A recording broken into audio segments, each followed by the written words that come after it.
गीता में कहा गया है कि जब सत्य की असत्य से लड़ाई होगी तो सत्य अकेला खड़ा होगा और असत्य की फौज लंबी होगी, क्योंकि असत्य के साथ मूर्खों का झुंड भी होगा।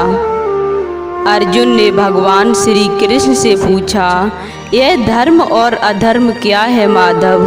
भगवान श्री कृष्ण ने कहा, जिस मार्ग पर चलकर मनुष्य स्वयं को आत्मा के रूप में देखता है, परमात्मा के अंश के रूप में स्वयं को जानता है, उस मार्ग को धर्म कहते हैं। जब तक संसार में एक मनुष्य भी पीड़ित है, तब तक वास्तव में किसी का भी सुख संपूर्ण नहीं है।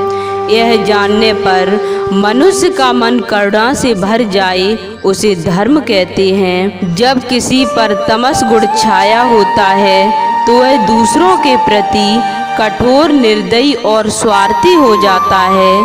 अपने माने हुए सुख के लिए दूसरों को दुख देता है। परमात्मा की ओर गति नहीं हो पाती उसकी, अर्थात अधर्म परमात्मा से दूर ले जाने वाले मार्ग का नाम है।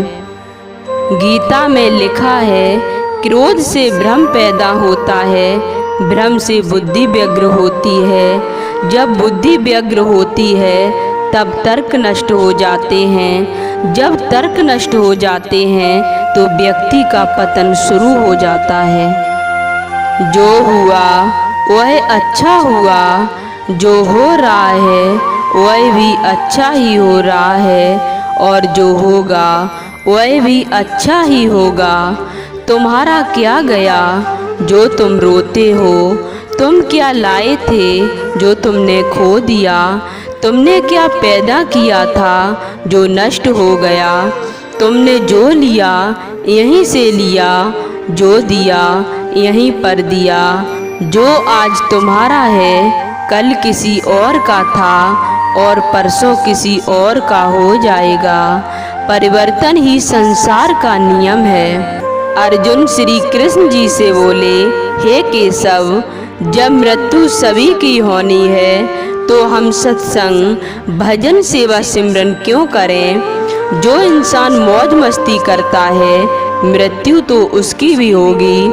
श्री कृष्ण जी ने अर्जुन से कहा, हे पार्थ, बिल्ली जब चूहे को पकड़ती है तो दांतों से पकड़कर उसे मारकर खा जाती है, लेकिन उन्हीं दांतों से जब अपने बच्चे को पकड़ती है तो उसे मारती नहीं, बहुत ही नाजुक तरीके से एक जगह से दूसरी जगह पहुंचा देती है। दांत भी वही है, मुंह भी वही है, पर परिणाम अलग अलग है। ठीक उसी प्रकार मृत्यु भी सभी की होगी, पर एक प्रभु के धाम में और दूसरा 84 के चक्कर में।